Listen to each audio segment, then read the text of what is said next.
दोस्तों आज के समय काफी लोग एक विदेशी कंट्री में जाकर रहना पसंद करते हैं।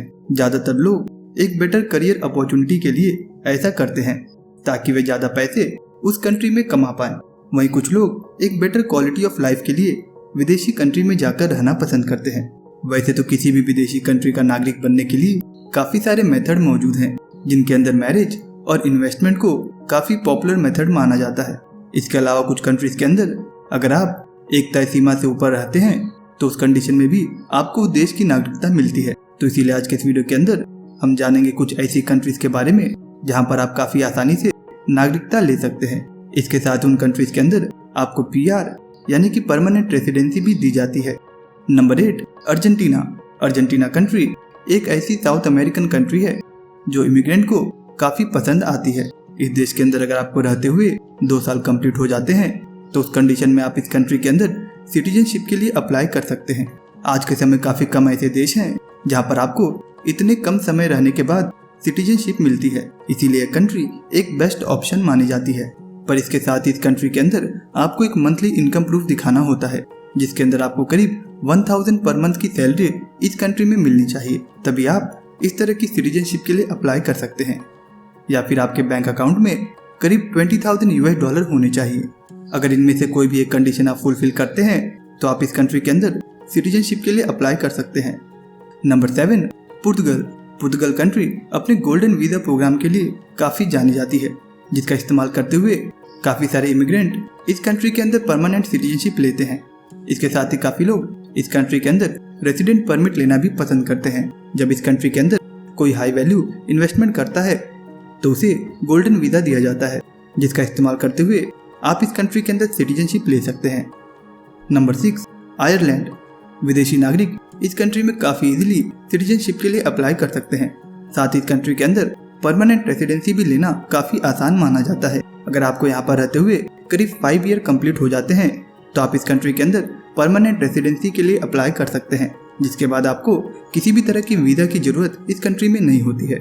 इस देश के अंदर इस तरह के एप्लीकेशन हर साल सेंड किए जाते हैं और इस कंट्री की गवर्नमेंट इस तरह के एप्लीकेशन को ग्रांट करती है। Number 5, Australia.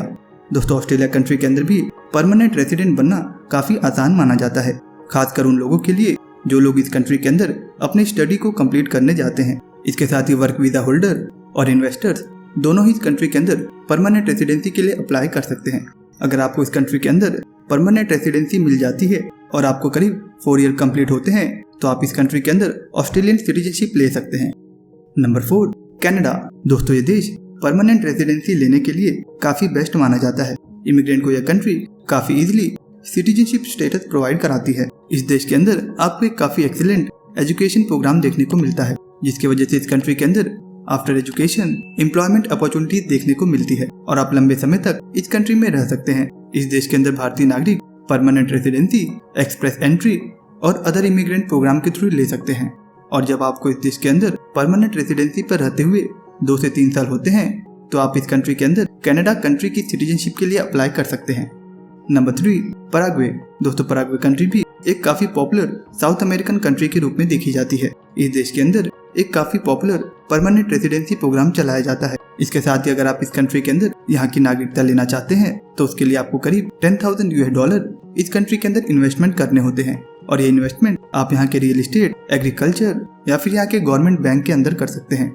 ऐसा करने के बाद आपको यहाँ पर एक लाइफ लॉन्ग रेसिडेंसी मिल जाती है और यहाँ पर एक परमानेंट स्टेटस दिया जाता है। Number 2, Ecuador. इक्वाडोर कंट्री भी विदेशी नागरिकों को काफी आसानी से रेसिडेंसी प्रोवाइड कराती है। अगर आपको इक्वाडोर कंट्री के अंदर रहते हुए करीब 3 ईयर कंप्लीट हो जाते हैं तो आप चाहे तो इस कंट्री के अंदर सिटीजनशिप के लिए अप्लाई कर सकते हैं। पर ऐसा करने के लिए आपको यहाँ के रियल एस्टेट में या फिर यहाँ के बैंक अकाउंट में करीब $30,000 इन्वेस्टमेंट करने होते हैं, तभी आपको इस देश के अंदर सिटीजनशिप दी जाती है। इसके साथ ही आपको यहाँ पर एक मंथली इनकम प्रूफ दिखाना होता है, जिसमें आपकी सैलरी करीब $400 की होनी चाहिए, तब आप यहाँ के प्रोसेस के अंदर क्वालिफाई कर पाएंगे। Number 1, Bolivia. इस कंट्री के अंदर परमानेंट रेसिडेंसी लेने के लिए काफ़ी सारे मेथड मौजूद हैं। वहीं अगर आप इस कंट्री के अंदर जाकर मैरिज करते हैं तो आपको करीब 2 साल के अंदर ही यहाँ की नागरिकता दे दी जाती है, जिसकी वजह से काफ़ी लोग इस मेथड का इस्तेमाल भी इस कंट्री की नागरिकता लेने के लिए करते हैं। इसके अलावा अगर कोई विदेशी नागरिक बोलीविया कंट्री के अंदर लगातार 3 सालों तक काम करता है तो वे चाहे तो इस कंट्री के अंदर सिटीजनशिप के लिए अप्लाई कर सकता है। इसके साथ ही जिन लोगों के पास एक परमानेंट रेसिडेंसी है और उन्हें इस कंट्री में रहते हुए 2 साल कंप्लीट हो चुके हैं, उन्हें भी काफ़ी आसानी से इस कंट्री में नागरिकता दे दी जाती है। दोस्तों, अब आप हमें बताइए कि आपको ये वीडियो कैसा लगा है और इस वीडियो को आप लाइक और अपने दोस्तों में शेयर जरूर करिएगा। इसी तरह की काफ़ी इंटरेस्टिंग वीडियो के लिए आप इस चैनल को सब्सक्राइब कर सकते हैं। दोस्तों, मैं जल्द ही मिलूंगा आपसे एक नए वीडियो के साथ। तब तक के लिए अपना ख्याल रखिए।